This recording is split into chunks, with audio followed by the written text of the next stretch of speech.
Okay, I wanted to shoot another update video. Here's Sherlock, and as you can see, these are still all blank. As you can see, it's growing. It's growing. This will probably be the last time that I actually count the numbers, but I'm at, I think it was 167.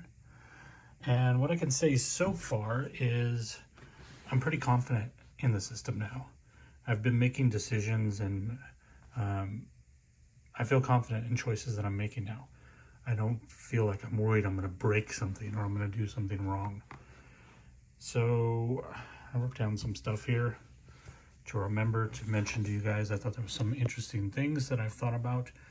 First of all, talking about the index, one of the things I was worrying about when I first started was overdoing the index. You know, just having so much stuff, but where's my S? Check it out.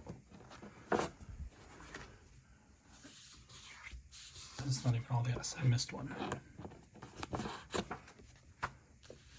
There's all my S stuff already. Look at, and it goes on to a second card. And then some things have, when I was first starting, I made a card for sleep, not really understanding that everything after this was going to be related to sleep. So maybe I wasn't going to fill a card about sleep. So I didn't really understand how these separate card things worked.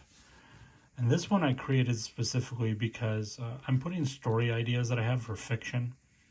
And I put this because I know eventually I'm going to want to find, in this case, science fiction story ideas. I know I'm going to want to find all of those on a separate card. So even though this isn't full, I'm creating this as an actual collection point because I want this to collect and to grow. And then if you look at self, you have self-deception, self-belief, self-fulfillment, self-denial, ideal self, which is the same thing as true self, imagined, sabotage, self-sabotage, self-determinism. Self has grown. And one of the interesting things about the index is once you start doing it, you really start to understand why it doesn't accumulate a lot of numbers because of branches, right? If I go to 7.2E1, I'm going to have a card on self-deception, and most likely, if I'm doing this right, all the cards that follow that are probably going to be about self-deception. And anytime I have a card and I'm like, oh, this is about self-deception, there's a chance I'm going to put it in this branch because it's going to be some of the most closely related cards to it are going to be here. So that's why you don't really accumulate a lot of numbers.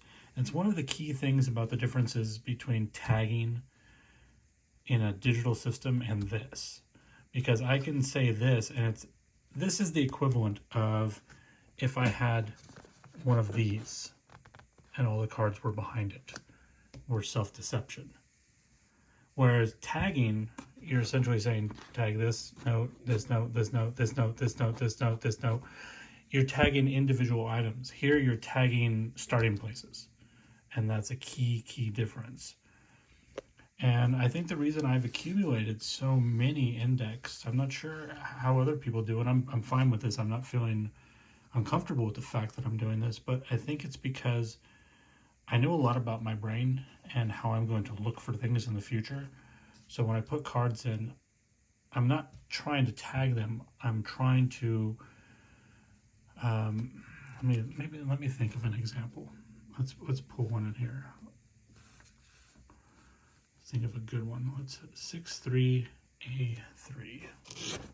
So let's go to 63A3.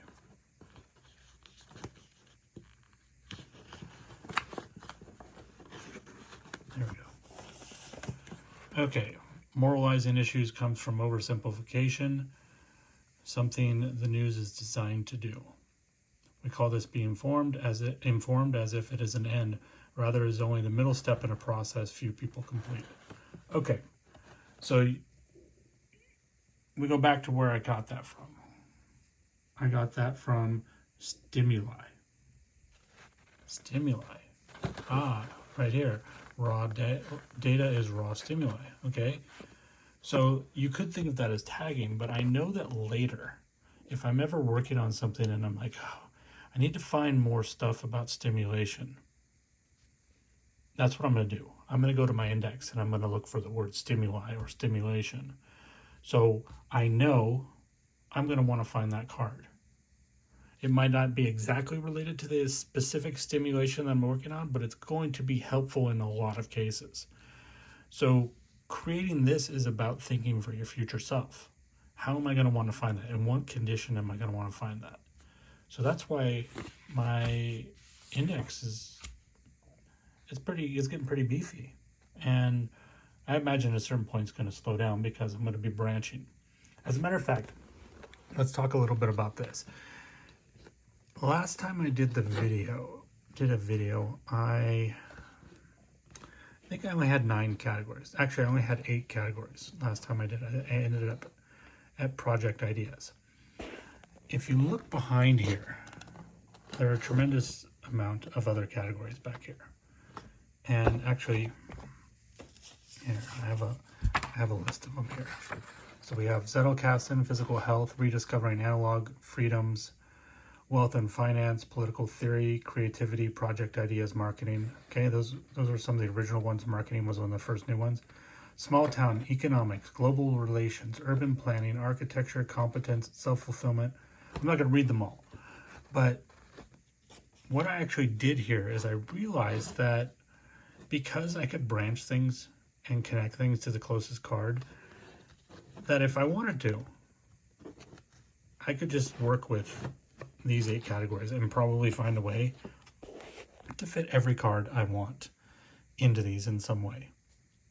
And as you can see, look at section 7 on creativity. That section is a fatty. Look at that. So I actually created these on purpose, even though some of them have no cards in them yet, because I want to create these as a collection point. These are all topics that I read books on that I'm interested in learning about and possibly doing projects on. So when I'm reading a book, what this allows me to do, the reason I have it in this form as well, in a list form, is when I'm reading a book, I can look at this list and go, does this book fit into any of these categories? If not, then I know that I'm reading the book more for pleasure. If it does fit into one of these categories, then I know when I'm making notes on my bib card that I'm making it with an eye towards that section. Not exclusively, but for example, if I'm reading a book on marketing, I'm going to be reading the book looking for ideas about marketing so that I can put them in section 9 here. If I'm reading a book on philosophy, I'm going to be reading it with the mind of philosophy. To give it another idea, like a smaller concept, small towns. I'm interested in what's happened in small towns in America, and I'm curious if there's anything we can do to bring them back. So I have a lot of books on that topic. When I read them, I know I'm reading with the small town mindset. And what that means is I'm going through and I'm reading the book, I'm going to run across interesting ideas. Maybe I'm going to hear something about population of a certain small town. Like, wow, that's crazy that it went from this to this. It might not relate to this project. It might not be information that I'm ever going to use in this project. So I can have that in my mind and go, that's an interesting piece of information, but it's not useful to me right now. And I can make a bib card note of that so that I can find it later in the future if I ever decide that I need to know population things. But if it's not immediately connected to one of these projects, then I can leave it off. It's a way of filtering. So that's what a lot of these are for, is to also, not only when looking at the book ahead of time, deciding what the overview of the book is, but also making bib card notes with the eye towards the sections. So filling these sections out is a way for me to focus my reading and my note taking. So that's one of the interesting tricks that I've come across so far. But going back to the index, when you read Scott's book or you watch some of his videos, you probably see these things. Actually, this is a bad example. That's a C card here. This is what I want. Stew on. C, ruminate. And what I'm doing is I'm telling myself when I'm going to stew on something, I'm like, do I have any cards on the idea of stewing on an idea? Yeah, but they're all under ruminate. So now I'm going to go over to ruminate and I'll find the links. Why do we do this? Why don't we put the numbers here and also at ruminate? And the reason for that is you want a central place of knowledge. So for example, if I need to add something, I don't want to have to go 5-10 different places to add notes on this topic. I only want to go to one place to add notes for a topic. So everywhere else that I'm going to look for it, I want to direct to the place where I'm collecting the numbers. That's why this exists. And I didn't get that before. So some of you may not get that yet either. Let me give another example here, just to clarify that a little bit further, because I think it's a very important point. Let's pretend these cards don't say what they say. Well, let's say stew on. Let's say this is ruminate. Say this is think over, and say this is contemplate, right? Those are all possible places that, they're connected ideas, right? If I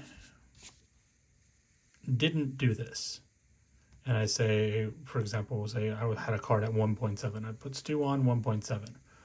Okay, well then I have to remember, oh, by the way, go over to ruminate and add 1.7, and go over think over and add 1.7, and go over to contemplate and add 1.7. There's two problems with that. Number one, this is tedious. And number two, I have to remember all of those places that I have to go add that. Whereas if I can do this, and I can say stew on, see ruminate, oh, okay. And the numbers are over here. And I go to think about it, it says see ruminate, oh, okay. And this one says see ruminate.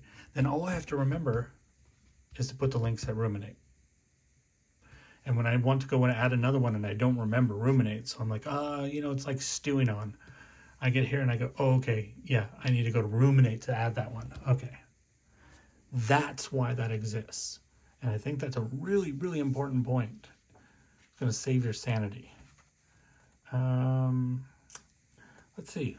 Making bib cards, making bib notes that you don't use is important because you're still connecting things. Yeah. So when you're doing bib notes, it's not just about making the notes that you're going to actually install onto cards. Sometimes it's about just reiterating a concept. Let me find one here. This works better with you being able to see something. Yeah, this one. So this is The War of Art, Stephen Pressfield. And if you look at my bib card notes, there's a concept that's really big in his book about resistance. So you can see on page 18 we talk about resistance, and I guess I didn't write resistance, but I did write fear multiple times. This is a better example. So on 14 we talk about fear. Oh, resistance was on page 7 too. Fear comes up here again. All I'm doing is I'm noting things. Now when I go through, for example, this fear one, I might make a card about that. I might go, okay, yes, this concept here, I'm going to make a card on that. So I make a card and I install that card. When I get down here and I go to page 40 and I read about the fear, 3 things could happen here. Number one, I could go, oh, that's a new card, which may or may not be a continuation of this thought, but that's a new card. So I make a new card and I install it. Or something I have here adds on to the information that's on this card. So I might go to that card and add to it. Or a third thing, which is the point of the note that I had here, is I might look at this, I might read the passage and go, yeah, okay, that's the point I made up here. But it was important for me to make this note, even though I'm not going to make a card for it. It was important for me to make it while I was reading because it's connecting things in my mind for me. So this act of just doing this is making me a better reader because I'm reading that thing and going, oh yeah, that's about fear. So that's a important point. I think Scott talks about that one a considerable amount, but I wanted to make that point because I know some of you are watching these videos who haven't gone and watched any of Scott's or read his book yet. What else do I have here? Oh yes, let's talk about the Freddie Mercury card. Now I have 167 cards in here, and I'm already reaching the point where I know where things are. So I know this one is, I think it's 7-2. Okay. This is hard to do when looking through the phone. I don't have as good a view as I should. Okay, so there it is. Let's use a placeholder. Sorry. Oh, I lost it. Sorry about that. But I wanted to show you guys this. So I watched a movie, the Bohemian Rhapsody movie, which is, you know, the dramatized version of Freddie Mercury's story of Queen. And I made this card at the time. This is a top level card, as you can tell, 7.2. In the film, Freddie Mercury knows he is destined to be what he's destined to be, or who he's destined to be, and follows it without wavering. You must be willing to turn everything in your life to face that goal. You must use everything together toward that aim. You must not fear or doubt. When I wrote this card, to be honest, I was like, that's a really good point. I really want that card in here. I'm not sure I'm ever going to have anything that's going to follow a card about a fictionalized Freddie Mercury in a movie. So I thought that I didn't think this would ever branch. I just thought that 7.2 would always be 7.2. You might have cards like that. You might avoid making cards because you're afraid that they're not going to branch. This is why I wanted to show you this card, because I want to show you something else.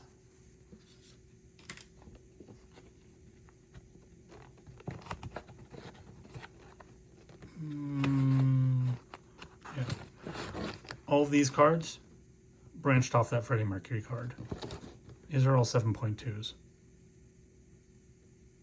So don't be afraid to install a card that you think might be frivolous, because you don't know what input you're going to have later. And if you're at the stage where you're worrying about that stuff, then you probably don't know the system well enough to trust that you're going to build and you're going to branch and that things are going to happen. I don't know if this is the branch where things get really long, but yeah, see, look at this. We have a 7.2 B3 B1. That's not even the longest. I have some pretty long strings in here already. Look at that one. 7.2 B3 A1A. That's not even one of the longest. I don't remember where the longest one is. But my point here being, if the card's important to you, if it's an idea that's important to you, install it. Put it in there. Even if one day this only branches to one more card, that might one day be a connection that you need. You might go to the second card and then look back and go, oh, I forgot about this one. So that's super important. Don't let fear prevent you from, nobody's seeing the notes you're making. Do whatever the hell you want. It's your Zettelkasten. One of the things that Scott talks about in the book that I thought was probably one of the best parts of the book is when he talks about understanding the core principles.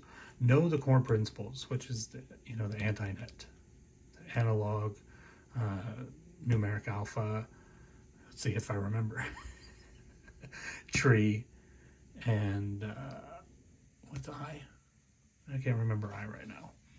It's funny when you turn on a camera how you forget things that you actually know. But, index. I is index. And then net, being network. Those are the core principles of what an Antinet Zettelkasten needs. Everything else is up for grabs. Everything else is flexible. Everything else is something that you can personalize. Everything else you can do your way. Make this unique, because remember, this is your internal ghost, your second mind. Not brain, your second mind. So all the uniqueness that you add to it, all the strange quirks that you add to it, that's good. That's what makes it better. I've moved somehow in this video. I realized I've transitioned from the I'm learning to now all of a sudden I'm teaching. But I've been reading some of the comments that people left, and I didn't know that people who didn't understand the system would be watching my videos. So I might as well pass on what little bit of advice I've garnered in making 167 cards. What have I learned? And I've also noticed people mentioning, oh, you should do it this way. It's like, yeah, thank you. I appreciate your input. But I'm at the point now where I'm like, oh, I feel confident. So I love reading the suggestions from people because it's something I consider. Like, does that work for me? No, but that was a cool idea. And it's interesting to see how different people do their Zettelkasten, how they're personalizing it, making their own. I found that very fascinating. What's this one here? Brevity is good. Yeah, brevity is good. Oh, yeah. So brevity is good when making reading notes, but don't be strict. Sometimes longer, useful thoughts occur and questions. Yes, okay. Yeah. Sometimes one of the things I'm saying there is it's okay to make your notes a little bit longer. You don't have to, it's not the atomic thing. But the main thing here is I'm focusing on this question thing. I found that really an interesting tool that I picked up. Something that Lumen did that I've tried out is sometimes you have a question. I know I have one in here, but I can't remember where it is. I think it might be in political theory. Let's see. This section is beefier than I remembered it being. Am I in the right section? I don't think I'm in the right section. No. Yeah. There we go. Our language, this information.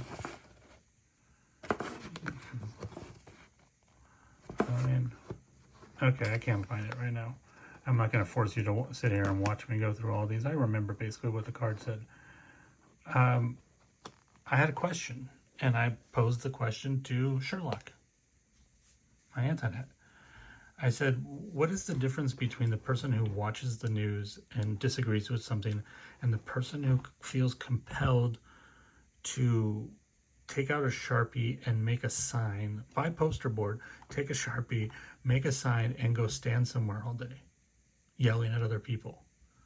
What is the difference between those two people? What makes somebody compelled to do that? And I don't have an answer to that. So I put it in the Zettelkasten. And there's no cards that follow that card yet. But as I'm reading things, that question is going to be sitting in there. And eventually, I'm going to have some answers. Doesn't mean they'll be the correct answers, but I'll have answers.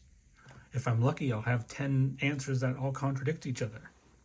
And then it'll become something complex and really fascinating. And I like that idea of adding a card as a place to force a collection to happen in the way that I'm using these to force things to collect behind them. That's categories as filters and that one. So that's where I am so far. Now I have to clean up this mess that I made at my desk for you guys. So this is the state of Sherlock so far. If you're building your first Zettelkasten, don't be afraid.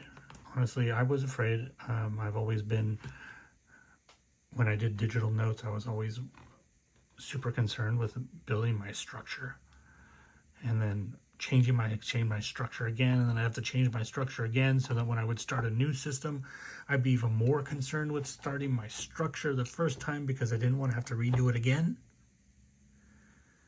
Don't worry about that. This system, the phrase that's said over and over again, it's organization and chaos. The system is human.